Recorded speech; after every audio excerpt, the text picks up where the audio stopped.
Motion be agreed to. Mr. Speaker. I call the Honourable Ruth Dyson. Thank you very much, Mr. Speaker. I'm very pleased to make a contribution on the second reading of the Crown Minerals Permitting in Crown Land Bill. When this bill was originally introduced, Labor said that it would support it to Select Committee, but we made some very strong views known at the time about the issues that we disagreed with and which we would need to have changed in order for us to support the further progress of this legislation. One of those issues was the new regime of joint responsibility that is being brought in. Mr. Speaker, in our view, the joint decision-making regime is a direct undermining of the responsibility and the role of the Minister of Conservation. I'm amazed that the Honourable Dr Nick Smith has put up with it. Frankly, I thought that he would have had a bit more pride in the position as Minister of Conservation, but it still remained. It's a mistake. It shows a really massive deficit in the understanding that the National Party have about the role of the Minister of Conservation, and that's obvious actually in the priorities that they've set, particularly in the budgeting area. So that joint ministerial responsibility is a mistake.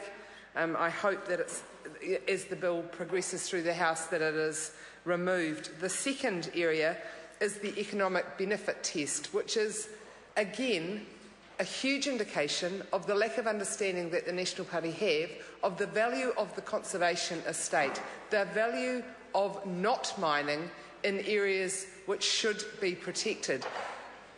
Their framework of thinking is about the balance between conservation and so-called economic benefits that may be gained from exploration, without any acknowledgement that there are some parts of our country that are just too precious to mine. That is not part of their consideration or their thinking. So the area of joint ministerial responsibility should go, as should the way the economic benefit test overrides the intrinsic worth and value of the conservation estate. Mr. Chairman, I also want to make it very clear that Labor does not oppose mining. Our party started on the West Coast, an area which has at its heart mining, coal mining. So we have a strong history and have retained that link with the mining community. But there must be a regime around mining that recognises the environmental damage that can be done, as well as the inherently unsafe nature of coal mining. And I want to come back to that point later. Mr. Chairman, in the purpose statement, there is an indication of the flawed thinking that I referred to earlier. The purpose statement says that the purpose should be to promote mining activities. In our view, that language is wrong. It reduces the responsibility in other areas of mining, and it doesn't truly reflect the best way of mining to be managed by the government. So instead of promotion, there should be phrases like managed, like facilitate, or like regulate. There are no references to health and safety, there are no references to sustainability, and there are no references to environmental principles. This is a big gap in the frame of the Minister, Simon Bridges, who's just resumed his seat. It's not surprising he's got a bit of a gap in his knowledge at the moment because he's new to the job, but his predecessor, the Honourable Phil Heatley, had it for a while and didn't seem to get a grip on it either. So, Mr. Chairman, the two issues that we raised right at the start, that of joint ministerial decision-making and then that of the economic benefit test, haven't been addressed, and the purpose statement itself indicates the deficit that the National Party have in valuing our conservation estate. The submissions that we heard, and I managed to sit on this committee quite a number of times as it went through the process, the submissions we heard expressed some very strongly held concerns about the issues that I've raised, about the fact that this bill totally undermines the mandate that the Minister of Conservation has as the guardian of the conservation estate. It is totally undermined by this legislation, by that joint ministerial decision-making role. The submissions in that regard, I think, have been largely ignored by the government, and that is a big shame. Labor sees the environment and the economy as two sides of the same coin, and when you're developing policy that might affect them, we have to view them as a whole. This is not a balancing game. This is two sides of the same coin, and they need to be viewed as a whole. Mr. Speaker, I just want to refer to the second part of the Select Committee activity, which was instigated by the committee and who called for further submissions as a result of the report from Pike River. Mr. Speaker, I think that the committee responded to the recommendations of the Pike River report in a very responsible way, and I want to pay credit to all the members of the Select Committee.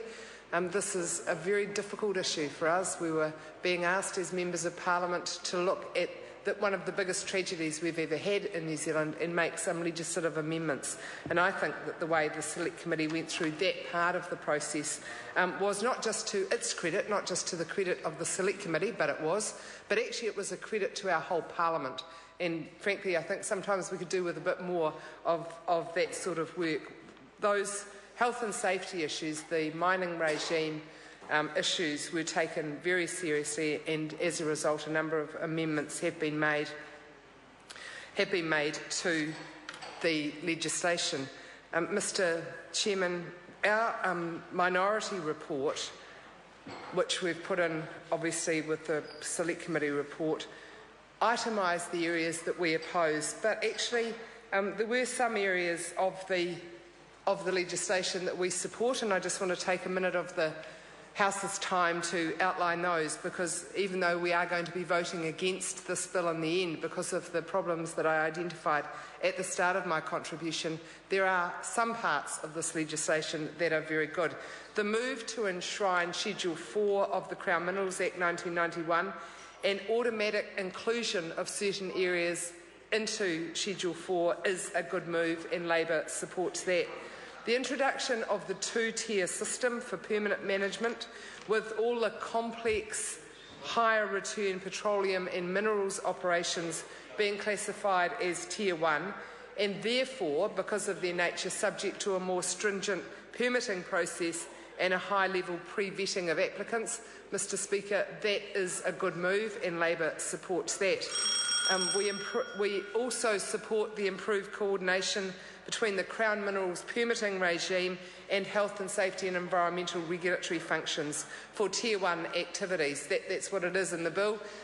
We support that, but we aren't committed to saying it should just necessarily be limited to Tier 1 applications. Integrating health and safety into the permitting process to ensure consistency and collaboration amongst the regulators, to ensure that health and safety is considered right throughout the permitting process as a general condition of permits. Mr. Speaker, that is a very good move.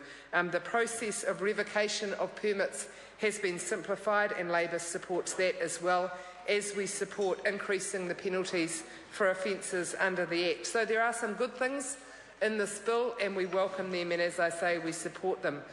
However, we will oppose it, and that is with some regret. Had the government had any understanding of the importance of our conservation estate, we would not be debating this legislation. It completely undermines and demonstrates the lack of understanding of the intrinsic value of the conservation estate in and of itself.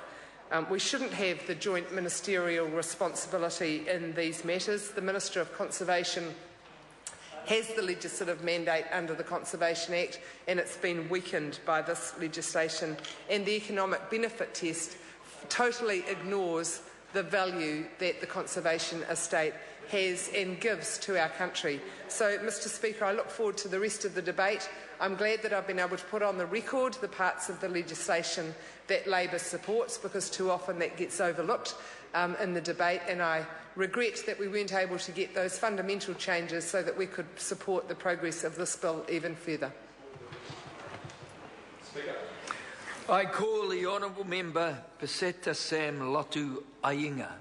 Malo sui fu. Malo sui fu. And thank you, Mr. Speaker, for